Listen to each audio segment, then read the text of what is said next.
बच्चों, आज के इस टॉपिक में हम लोग उपसहसंयोजक यौगिकों में समानता, जो कह दीजिए आइसोमेरिज्म इन कोऑर्डिनेशन कंपाउंड्स की स्टडी करेंगे। स्टूडेंट्स, आइसोमेरिज्म को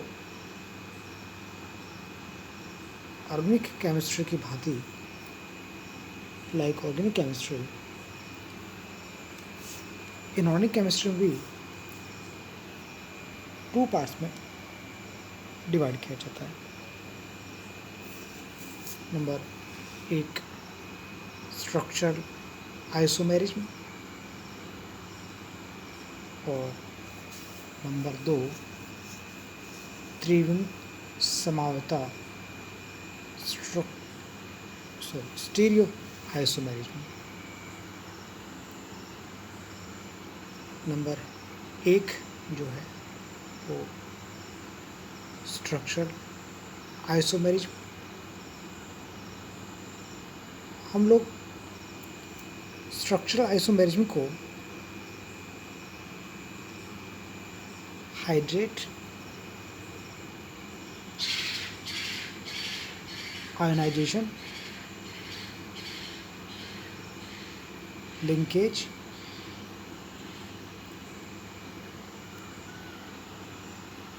कोऑर्डिनेट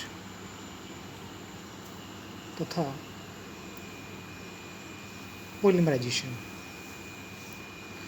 इन कैटेगरीज में डिवाइड करते हैं। तो सबसे पहले हम चर्चा करेंगे हाइड्रेट आइसोमेरिज्म के बारे में। स्टूडेंट्स, यहाँ क्रोमियम क्लोराइड के साथ 6 वाटर मॉलिक्यूल्स इस एग्जाम्पल में हमने शो किए हैं। इस मॉलिक्यूलर फॉर्मूले को यूज करके हमने एक वायलेट कलर का क्रोमियम कॉम्प्लेक्स शो किया है, जिसमें क्रोमियम के साथ 6 water molecules as a ligand secondary valency को सेटिस्फाइड करते हुए जुड़े हुए हैं। साथ में 3 प्राइमरी वैलेंसी से जुड़े क्लोराइड आयंस भी शो कर रखे हैं। बच्चों, यहाँ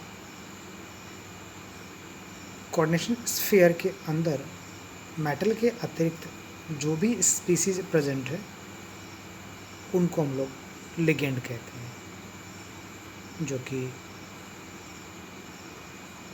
सेकेंडरी वैलेंसी को बैलेंस्ड करने में काम आते हैं। बच्चों,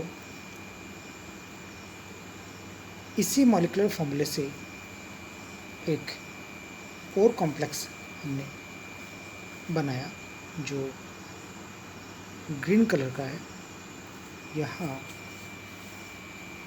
क्रोमियम के साथ 5 water molecule as a ligand तथा 1 क्लोराइड आयन भी लिगेंड की तरह कार्य करता है। अंदर कोऑर्डिनेशन स्फीयर के जो क्लोराइड प्रेजेंट है वो क्रोमियम की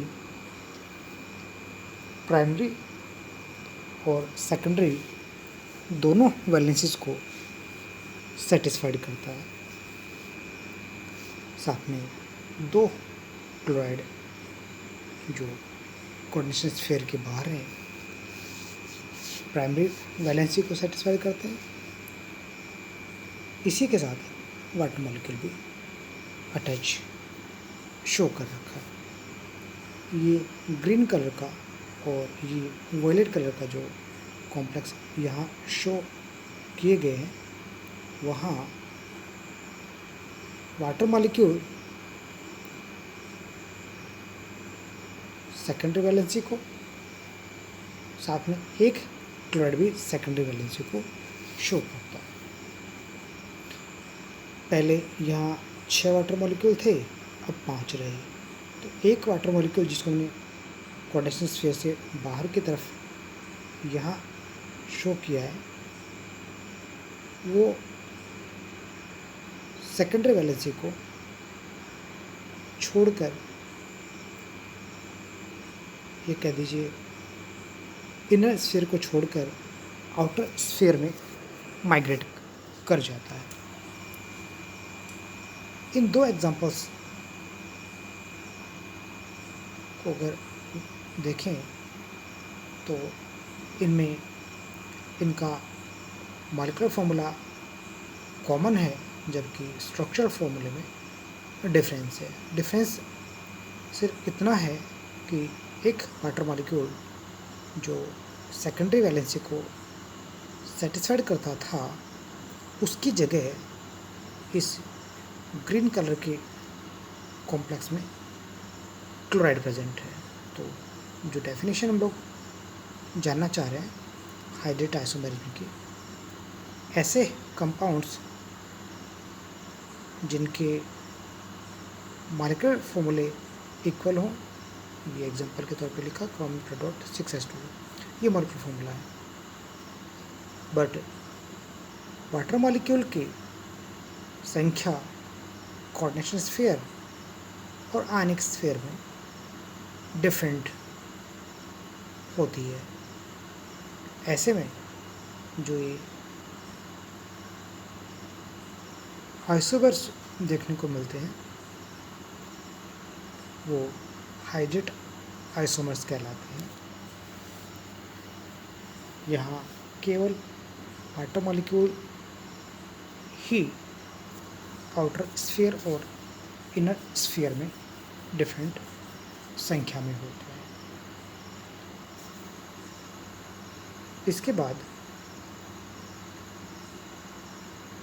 आयनाइजेशन आइसोमेरिज्म। बच्चों, आयनाइजेशन आइसोमेरिज्म में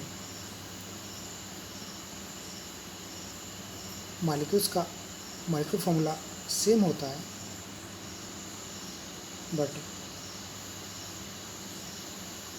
दोनों आइसोमर्स एक्वस सॉल्यूशन में डिफरेंट आयंस प्रोवाइड करवाते हैं।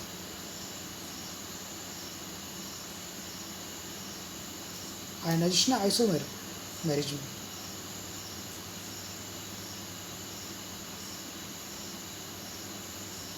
तथा आइसोमर्स को शो करने के लिए हमने कोबाल्ट के ही एक कॉम्प्लेक्स को यूज में लिया है। इस एग्जांपल में हमें कोबाल्ट के अतिरिक्त 5 अमोनिया, 1 ब्रोमाइड तथा 1 सल्फेट नज़र आ रहे हैं।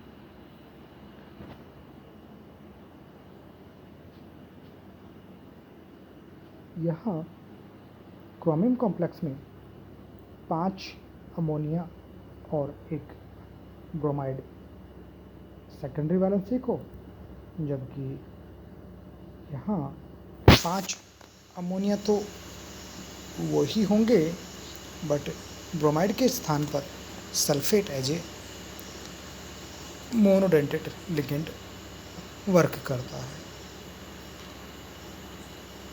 सेम मॉलिक्यूलर फार्मूला है,